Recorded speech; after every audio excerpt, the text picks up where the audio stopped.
Hi friends, welcome to my govt aspirant channel. So ఈ channel మేము కొత్తగా start చేసాం. దేనికోసం అంటే ఈ ఛానల్లో కాంపిటేటివ్కి సంబంధించి యూపీఎస్సీ అండ్ గ్రూప్ 1 to 4 ఏవైతే ఉన్నాయో వాటి గురించి ఎవ్రీ సబ్జెక్ట్ని బ్రీఫ్గా ఎక్స్ప్లెయిన్ చేస్తాం.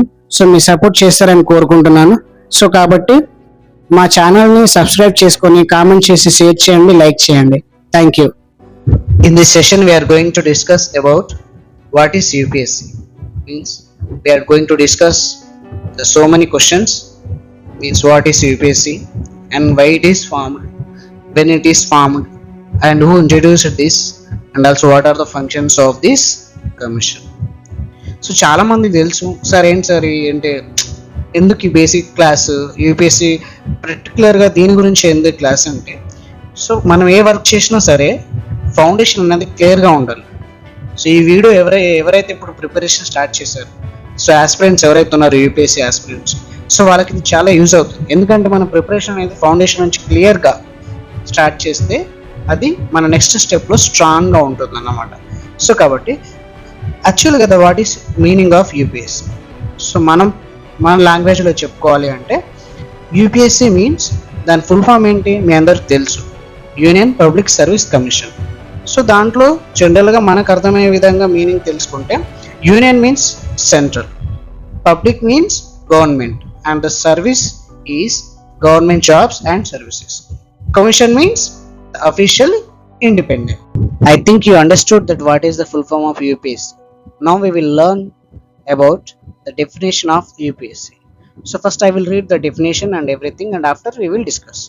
So UPSC is an officially independent government body, and it is responsible for the recruiting the candidates for India's central government top services and ensuring that appointments to the government posts are based on competence, not connections.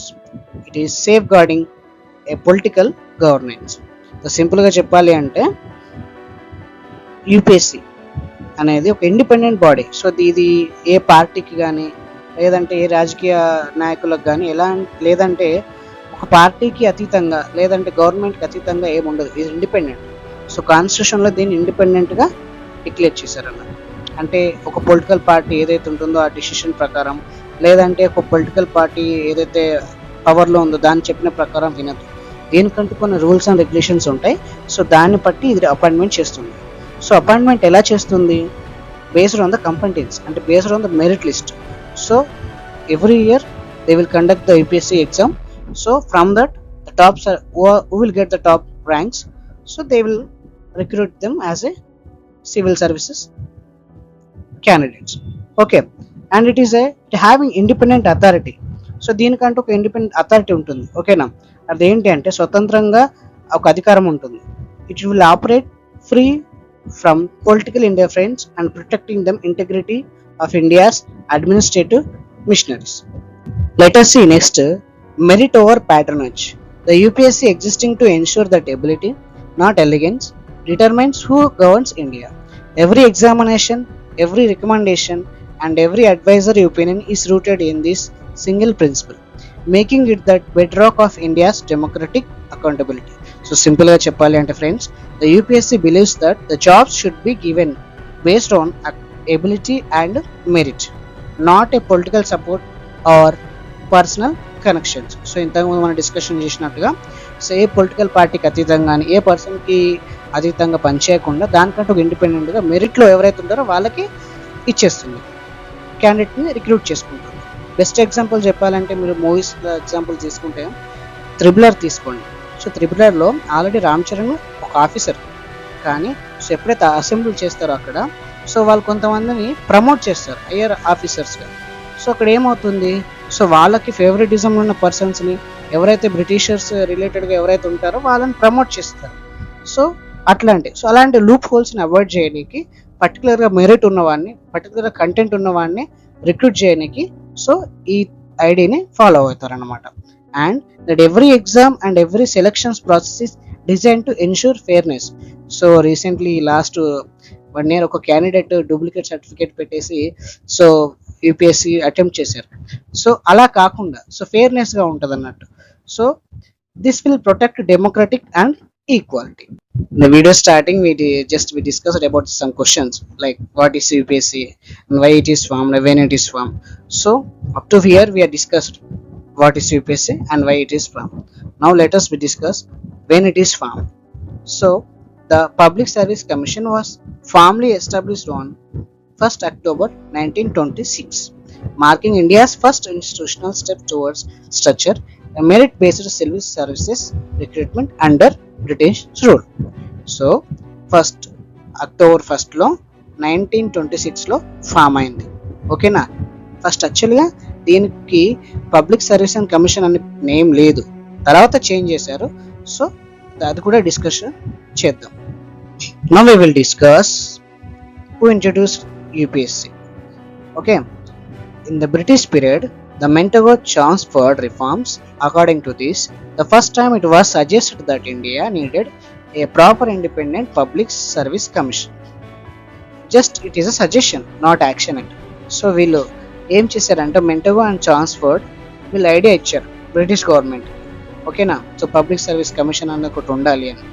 So who is this actually the Montagu and transferred is at the time the Montagu is the secretary of the state of India and the transferred is the viceroy of India. Okay, but the given idea but they neglected. Okay, but after that British government, okay, now the Lee Commission in the 1924 formally proposed the creation of Public Service Commission to oversee recruitment. So ఈ లీ commission ద్వారా so public service commission ని official గా recommendation తోని create చేశారు. Okay, and the purpose of that is the purpose was to ensure fair recruitment. Okay, after that in the 1926 the Sir Ross Barker, okay, the Sir Ross Barker appointed as the first chairman of the Public Service Commission. Okay, after that in the 1935 this Public Service Commission was renamed and expanded under the Government of India Act 1935 as the Federal Public Service Commission. Okay, but finally in the 1950, okay, in the 1950, so year ఏంటి, so భారత రాజ్యాంగం అమల్లోకి వచ్చిన year. ఓకేనా. After India become a republic the commission become the union public service commission under the constitution.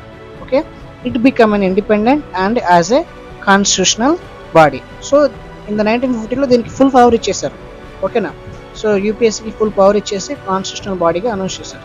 So మనకు తెలుసు already మనకు కాన్స్టిట్యూషన్లో పాలిటీలో మనకు non constitutional bodies and constitutional bodies ఉంటాయి. ఓకేనా. అందులో యూపీఎస్సీ అనేది constitutional body. See here that constitution evolution అంటే పబ్లిక్ సర్వీస్ కమిషన్ అనేది ఎలా ఎవల్యూషన్ అయినదని మనం ఈ స్లైడ్స్లో చూడొచ్చు.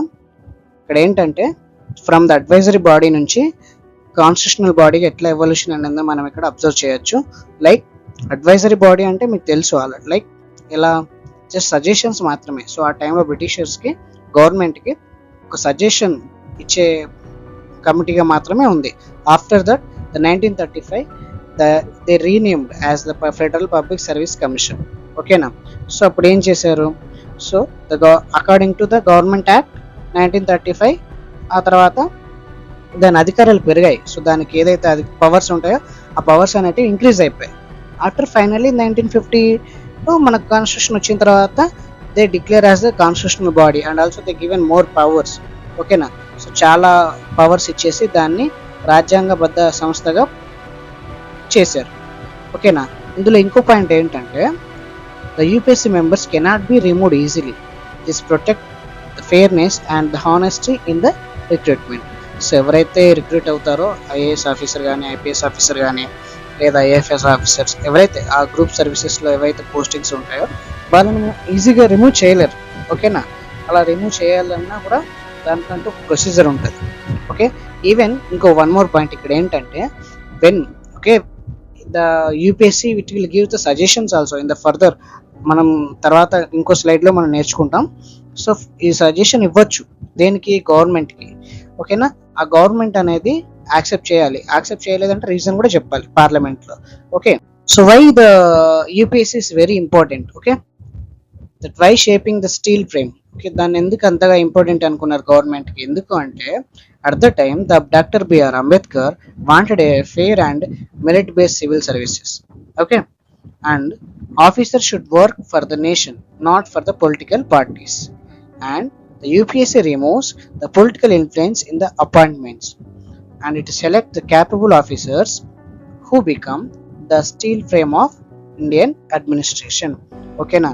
సో సింపుల్గా చెప్పాలి అంటే సో ఏంటంటే ఈ వై దిస్ ఇంపార్టెంట్, ఎందుకు ఇంపార్టెంట్ అనుకుంటారంటే సో ఎవరైతే అపాయింట్ చేసిన ఆఫీసర్స్ ఉంటారో వాళ్ళు దేశం కోసమే పనిచేయాలి, అంతే తప్ప పొలిటికల్ పార్టీకి లేదంటే పొలిటికల్ లీడర్స్కి కోసం కాదు. అలానే యూపీఎస్సీ ఏం చేస్తుంది? It can removes the political influence in the appointments. ఓకేనా? ఆల్రెడీ మనం మెన్షన్ చేశారు ఏంటి, మెరిట్ బేస్డ్ అండ్ ఫేర్నెస్. ఓకేనా? ఈ అపాయింట్మెంట్ అనేది ఈ విధంగా ఉంటుంది. అలాగే it can select capable officers who become the steel frame of Indian administration. అంటే మనకు తెలుసు ఆల్రెడీ యూపీఎస్సీలో లాస్ట్ స్టేజ్ ఇంటర్వ్యూ. సో ఇంటర్వ్యూలో మెయిన్స్లో నువ్వు ఎంత టాప్ కొట్టినా ఇంటర్వ్యూలో వాళ్ళు చాలా ఫిల్టర్ చేస్తారు. అంటే వాళ్ళు చెక్ చేస్తారు నీ పర్సనాలిటీని, ఓకే, నీ బిహేవియర్ని, సో నువ్వు సూటబుల్ అవుతావా కాదా. సో అడ్మినిస్ట్రేషన్ పరంగా నువ్వు సూటబుల్ అవుతావా కాదా యాజ్ ఏ యూపీఎస్సీ ఆస్పిరెంట్గా, అంటే ఒక ఆఫీసర్గా సూటబుల్ అవుతావా కాదా అని చెప్పేసి మనల్ని ఇంటర్వ్యూ చేస్తారు. ఓకే, ఇంటర్వ్యూ చేసిన తర్వాతనే మనకి రిక్రూట్మెంట్ అనేది ఇస్తారు. సో ఈ విధంగా ఉంటుంది.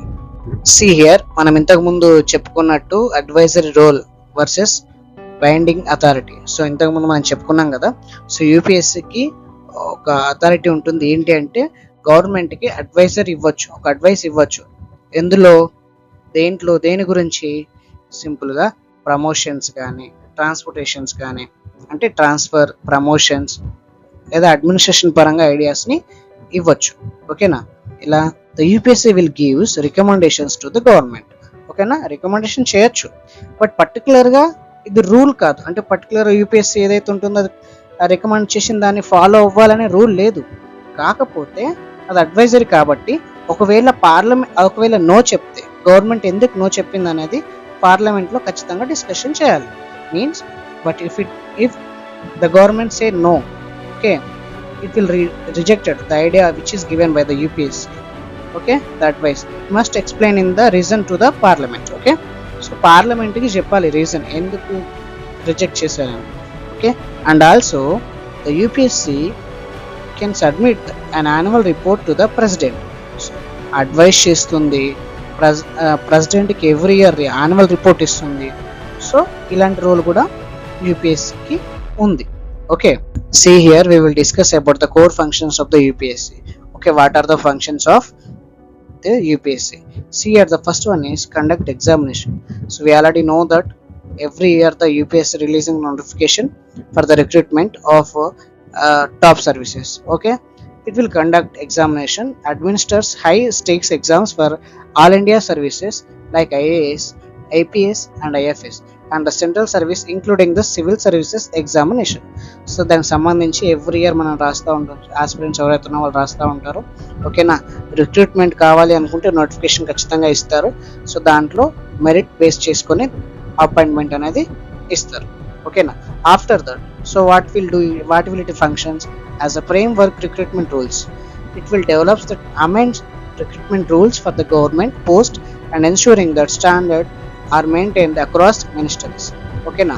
So then and next one is C, advise the president and provide the counsel on a disciplinary matter and the promotions and the transfer of civil servants, a critical oversight function. So ఇక్కడ చూసుకుంటే so government దీని functions ఏంటి, every year exam conduct చేస్తుంది and top ర్యాంకర్స్ని IAS కానీ IPS కానీ and IFS ఇవే కాకుండా central services ఏవైతే ఉన్నాయో according to their merit they will recruit as a officer. And after that ఏం చేస్తుంది, it will give the suggestions, advice to the government based on the disciplinary matters and the promotions and the transfer of civil services. So just we discuss about this basics. Okay, not we are discussing deeply. Okay na? So further videos ఏవైతే next వచ్చే వీడియోస్లో మనం syllabus and pattern and the post, ఓకేనా? ఇవన్నీ discuss చేస్తాం. After that every subject we will discuss. Okay, ఈ వీడియోలో first time నేను స్టార్ట్ చేశాను నా జర్నీని. సో ఏమైనా మిస్టేక్స్ ఉండవచ్చు. ఒకవేళ ఉంటే జస్ట్ సజెషన్స్ ఇవ్వండి. నేను ఖచ్చితంగా మీరు ఇచ్చిన దాని ప్రతి సజెషన్ని నేను నెక్స్ట్ వీడియోలో ఇంప్రూవ్మెంట్ చేసుకుంటాను. Thank you for watching and subscribe this channel.